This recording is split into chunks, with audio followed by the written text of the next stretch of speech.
Well, hello folks. Today we're going to go through the process of building a raised bed. I'm not sure how well I'll be able to get the videos in here. I'm using landscape timbers, which aren't the best, but they're cheap. And in this economy, cheap is good. So we're going to start. This is a 4x4 bed, outside dimensions. And what I want to show you is this is what I'm starting with. So I'm going to use my pitchfork here to break up the ground a little. I'm not digging it up and I'm not turning it over. Then I'm going to be covering it with cardboard. I've got this and some other, I don't have a ton, but I've got enough to get started. And then after we dig it up, put the cardboard on, we're going to wet the ground, and then we're going to put in some bagged soil. You can also get mushroom compost. If you got a pickup truck, it's like 45 bucks for a pickup truck load, which is cheaper, but just more difficult to deal with. And then I've got some fertilizer that I'll mix in with it.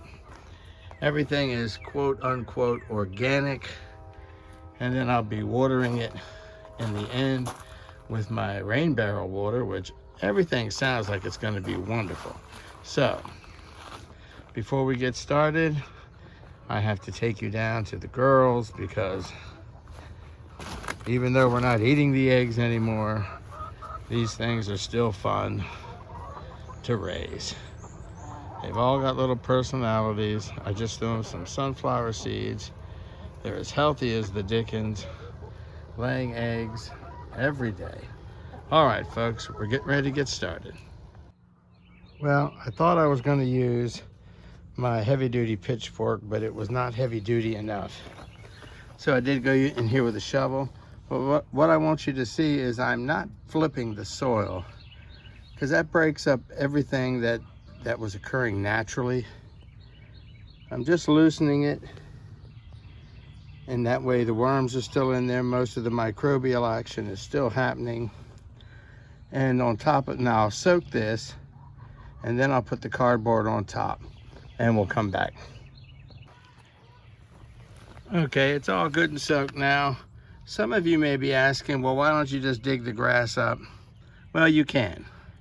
It's more time consuming, and we have a little tool called a hodag, which is great. But I've got a lot of work to do here, folks. And I know from past experience that when I cover this with cardboard, that grass below, for the most part, will die off. The dandelion will be harder to kill, but for the most part, the grass will die off. And the cardboard will eventually deteriorate, and we'll be able to garden in it. I wish the sun was shining today, but it's not. That's not making for the greatest video. But I just want you to see how I'm doing it. Ideally, get it as close as you can to the edges. Wherever the cardboard doesn't go, grass will come up. But folks, you know we can't ever fight the grass off entirely. This just makes it a lot easier. And I just wanted you to get an idea what it looks like going. Cardboard and a utility knife will make it all happen. All right, get the bed covered, and then the next thing you're going to do is just soak it down. If I can get this hose done. You want to get it good and wet, because the cardboard is going to initially shed a good bit of this water.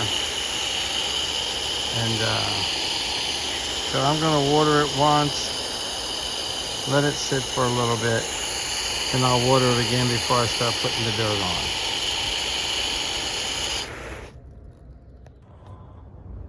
Now, a quick note about the cardboard.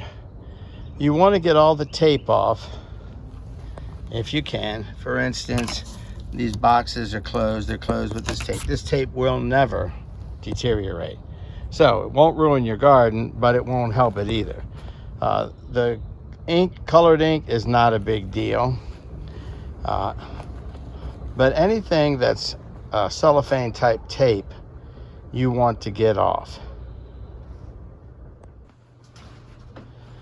to give you an idea, these are a couple of boxes that I'm not sure about the covering. I know the covering is ink on this, for instance, and this super shiny box here. I'm just not going to use this. It may be okay to use, but I'm not going to. I try to use plain cardboard. And the next step is to pour the dirt in. Now this is the soil I'm using. I got it from Home Depot. You can make your own decision on that. I try not to use the soils that contain artificial fertilizers, though who knows whether I'm actually succeeding at that or not. Okay, we've got the bulk of the dirt we're going to put in, and now I'm going to add about a handful of Dr. Earth Homegrown Organic Natural. And is that the scientific amount? That's probably a cup or something for this, but I'm old-fashioned like most of you, and I kind of wing things.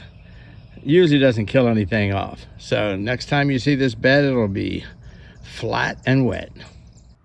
And folks, there it is. One finished bed. The dusting you see on top is fertilizer, and I'll mix that in when I plant it.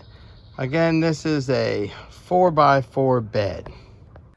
Hey guys, I know some of you may be thinking, wow, that's a lot of money to put into a 4x4 garden bed. And I would say, yeah, depends on your perspective.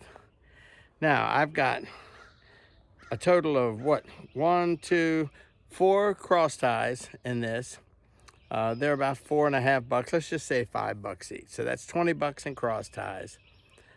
Then I've got 3 bags of bag soil. So depending on the size you get and what kind you get, we'll just call those $10 each. So that's 30. So what have we got there? 40 and $70. And then a handful of fertilizer. We'll make it $75. Now, that's a little high. My labor, of course, is free. But if you say, man, you could plant a lot cheaper just putting that, let me get that thing so I can see it. Just putting dirt in. And I would say you're absolutely right. But I'm 68 years old. I really don't want to go get a truckload of dirt. The back of my truck has a bed liner in it, and there's holes in it, and then the dirt gets in the holes under the bed liner, and it's a real pain. The good news is this little bed here, I'm not doing well with this camera.